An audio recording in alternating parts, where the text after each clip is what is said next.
ಏನು ಭಾರ್ಗವ್ ಅವರೇ ಮಾತನಾಡುವಂತ ಸಂದರ್ಭದಲ್ಲಿ ಮೂವಿ ಆಯ್ಕೆ ಜೊತೆಗೆ ನೀವು ಸ್ಕ್ರಿಪ್ಟ್ ಆಯ್ಕೆ ಕುರಿತಾಗ ಮೋಸ್ಟ್ ಇಂಪಾರ್ಟೆಂಟ್ ಅಂತ ಅಂದ್ರೆ ನಿಮ್ಮ ಮೂವಿಯಲ್ಲಿ ಮಾಡುವಂತಹ ಹೀರೋಯಿನ್ ಆಯ್ಕೆ ಇದು ಕೂಡ ತುಂಬಾನೇ ಇಂಪಾರ್ಟೆಂಟ್ ಆಗಿರುತ್ತೆ. ಈ ರೀತಿ ಇರ್ಬೇಕು, ಪಾತ್ರಕ್ಕೆ ಅನುಗುಣವಾಗಿನ ಅಥವಾ ನಿಮಗೆ ಈ ರೀತಿ ಬೇಕು ಅಂತಾರ, ಯಾವ ರೀತಿ ಇರುತ್ತೆ ನಿಮ್ಮ ಆಯ್ಕೆ? ಹೇಗೆ?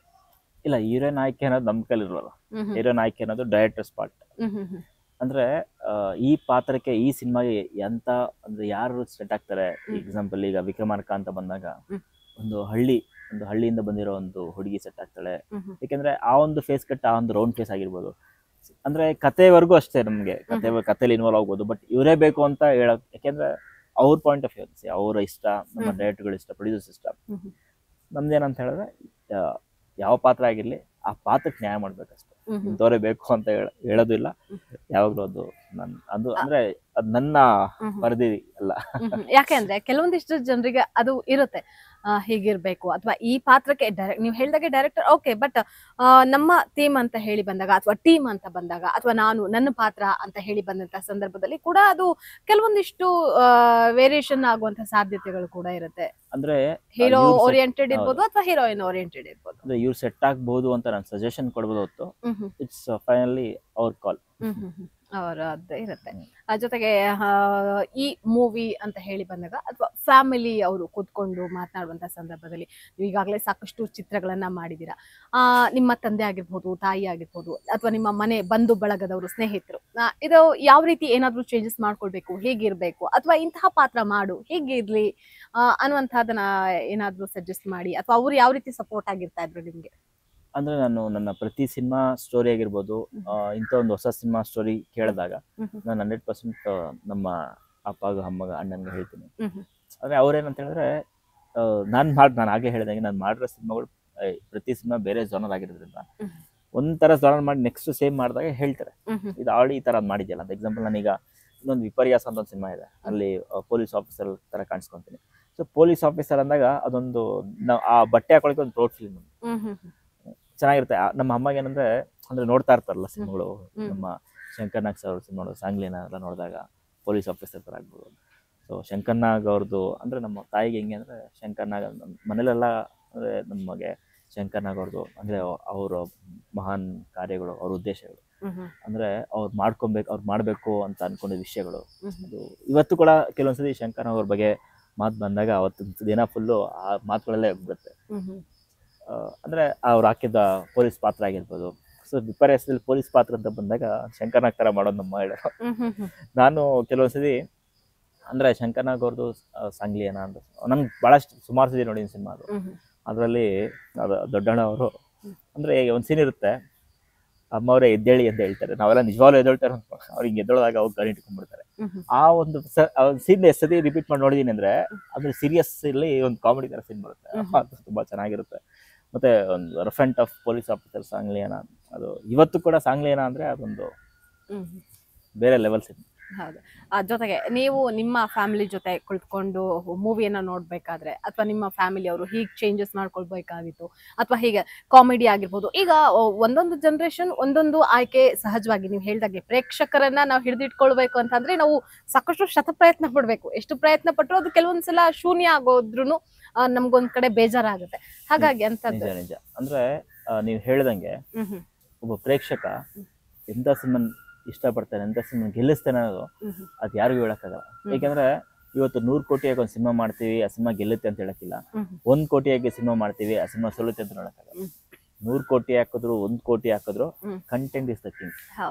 ಸೊ ಕಂಟೆಂಟ್ ಎಷ್ಟು ಚೆನ್ನಾಗಿ ನಾವು ತೋರಿಸ್ತೀವಿ, ಯಾವ ತರ ಕಂಟೆಂಟ್ ನ ಕ್ವಾಲಿಟಿ ಮೇಕಿಂಗ್ ತೋರಿಸ್ತೀವಿ.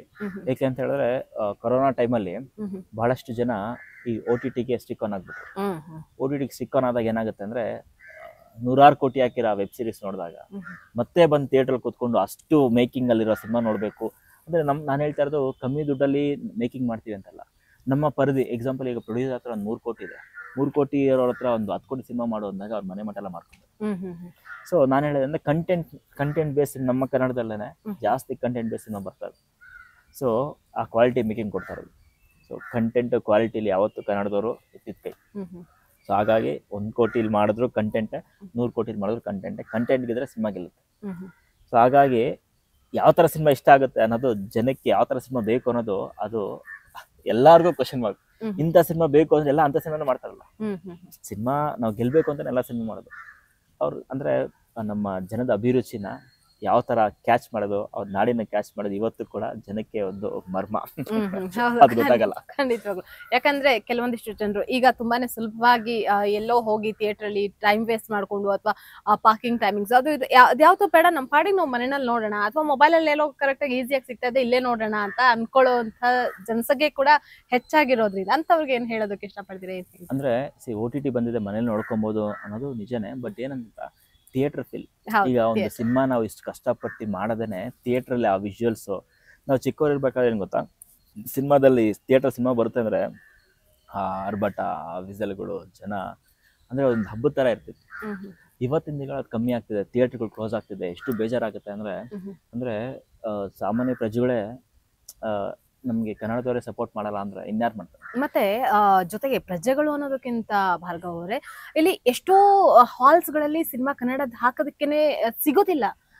ಅಥವಾ ಟೈಮಿಂಗ್ಸ್ ಆಗಿರ್ಬೋದು ಅಥವಾ ಡೇ ಫಿಕ್ಸ್ಡ್ ಆಗಿರ್ಬೋದು, ಮಾಲ್ಸ್ ಗಳಲ್ಲಿ PVR ಆಗಿರ್ಬೋದು ಅಥವಾ ಬೇರೆ ಬೇರೆ ಇಂಥದ್ರಲ್ಲೂ ಕೂಡ ಅಂತಹ ಅನುಭವ ಏನಾದ್ರು ಆಗಿದೆಯಾ ನಿಮ್ಗೆ? ಹೇಗಾದ್ರು? ಹೌದು. ಅಂದ್ರೆ ಈಗ ನಾವು ಬೇರೆ ಪರಭಾಷಾ ಸಿನಿಮಾಗಳು ಬಂದಾಗ ನಮ್ಮ ಭಾಷೆ ಸಿನಿಮಾಗಳನ್ನ ಹಾಕಕ್ಕೆ ಹಿಂಜರಿತಿದ್ದಾರೆ. ಸೊ ಇದು ನಾವು ಬಹಳಷ್ಟು ನಾವು ಚೇಂಬರ್ಲು ಕೂಡ ನಾವು ನಮ್ಮ ಬಾಮಾರೀಶ್ವರ ಹತ್ರ, ಎಲ್ಲ ಮಾತಾಡಿದ್ವಿ. ಏಕೆಂದ್ರೆ ಕನ್ನಡ ನೆಲೆಯಲ್ಲಿ ನಮ್ಮ ಕನ್ನಡ ಸಿನಿಮಾ ಗೆಲ್ಬೇಕು, ನಮ್ಮ ಕನ್ನಡ ಸಿನಿಮಾಗೆ ಮೊದಲು ಪ್ರಯಾರಿಟಿ ಇರಬೇಕು. ಸೊ ಆದ್ಯತೆ ನಮ್ಮ ಕನ್ನಡ ಸಿನಿಮಾಗೆ ಇಲ್ಲ ಅಂದಾಗ ಬೇರೆ ಸಿನಿಮಾಗಳು ಓಡ್ತಿದೆ, ನಮ್ಮ ಕನ್ನಡ ಸಿನಿಮಾ ಓಡ್ತಾ ಇಲ್ಲ ಅನ್ನೋರು. ಏಕೆಂದ್ರೆ ನಮಗೆ ಕನ್ನಡ ಸಿನಿಮಾದವ್ರಿಗೆ ಥಿಯೇಟರ್ಸ್ ಕೊಡಲ್ಲ.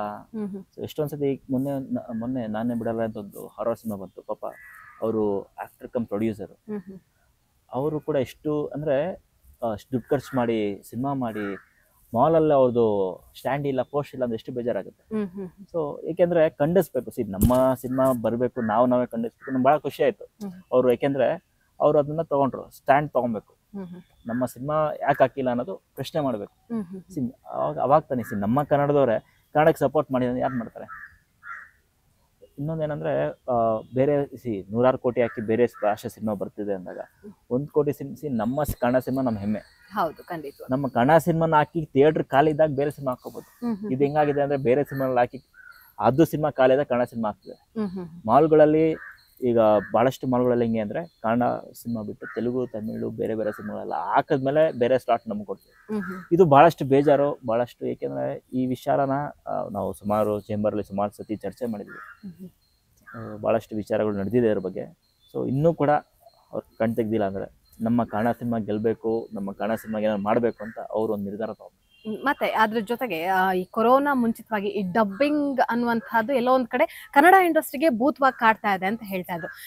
ಈಗ ಇತ್ತೀಚಿನ ದಿನಗಳಲ್ಲಿ ಕೊರೋನಾ ಬಳಿಕ ಒಂದ್ ಕಡೆ ಪ್ಯಾನ್ ಇಂಡಿಯಾ ಅನ್ನುವಂಥದ್ದಾಗಿರ್ಬೋದು ಅಥವಾ ಈಗ ಬೇರೆ ಪರಭಾಷೆ ಚಿತ್ರಗಳಿಗೆ ಡಬ್ಬಿಂಗ್ ಅನ್ನ ಮಾಡಿ ಅಂತವ್ರಿಗೆ ಎಲ್ಲೋ ಒಂದ್ ಕಡೆ ಜೀವನವನ್ನ ಕಟ್ಕೊಳ್ಳೋದಕ್ಕೆ ನೆಲೆ ಕೂಡ ಆಗಿದೆ ಅಂತ. ಅದಕ್ಕೆ ನೀವೇನ್ ಹೇಳ್ತೀರಾ?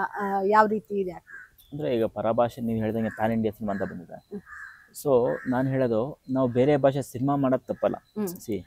ನಮ್ಮ ಕನ್ನಡ ನೆಲೆ, ನಮ್ಮ ಕನ್ನಡದ ಪವರ್ ಏನಂತ ತೋರ್ಸಕ್ ನಾವು ಬೇರೆ ಭಾಷೆ ಅಲ್ಲೇ ಮಾಡ್ತೀವಿ ಅನ್ನೋ ತಪ್ಪು.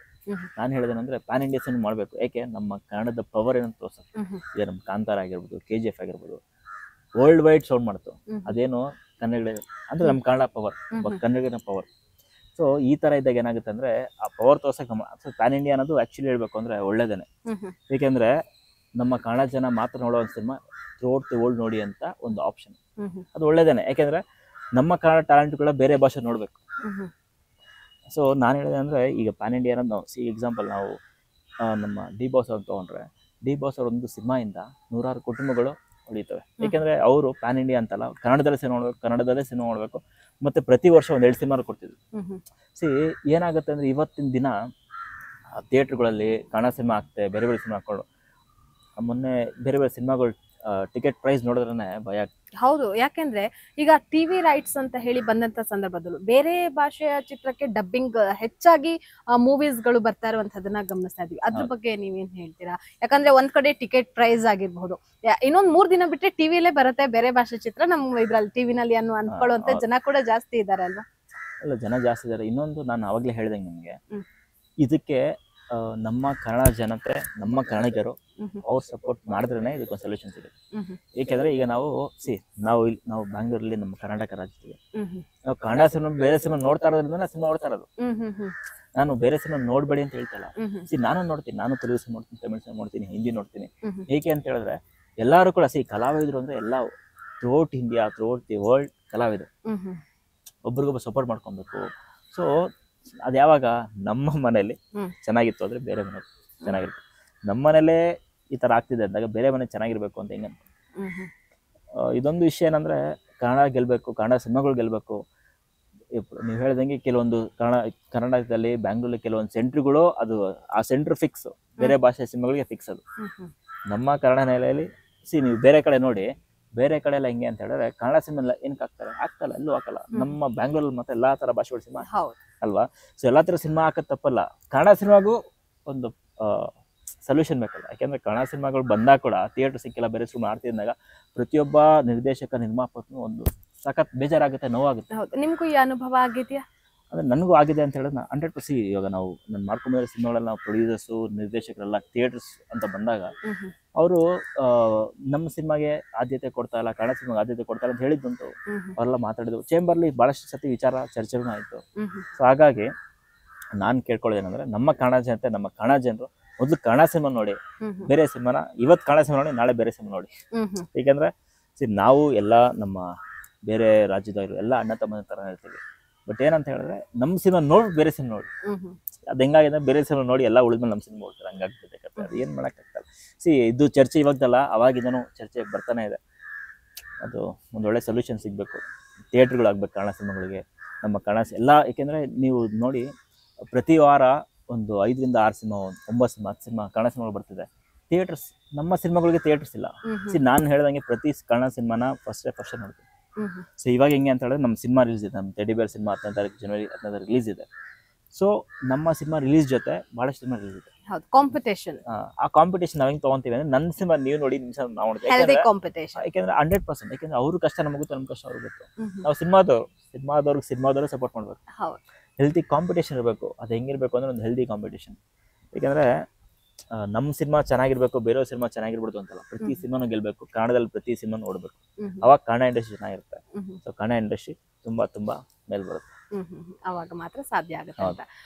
ಇದ್ರ ಬಗ್ಗೆ ಮತ್ತಷ್ಟು ಜೊತೆಗೆ ನಿಮ್ಮ ಲೈಫ್ ಜರ್ನಿ ಅನ್ನುವಂಥದ್ದು ಒಂದ್ ಕಡೆ ಆದ್ರೆ, ನಿಮ್ಮ ಲೈಫ್ ಸ್ಟೈಲ್ ಆಗಿರ್ಬೋದು, ನಿಮ್ಮ ಫುಡ್ ಆಗಿರ್ಬೋದು, ಅಥವಾ ನಿಮ್ಮ ಮನೆಯಲ್ಲಿ ಕಳೆಯುವಂತಹ ಕಾಲ, ಇದ್ರ ಬಗ್ಗೆ ಕೂಡ ಮಾತನಾಡ್ತಾ ಹೋಗೋಣ.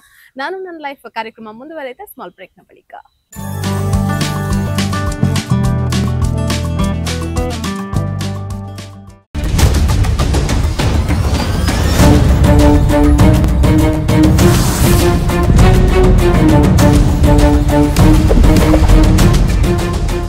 BNTV, ಇದು ನಿಮ್ಮ ಧ್ವನಿ.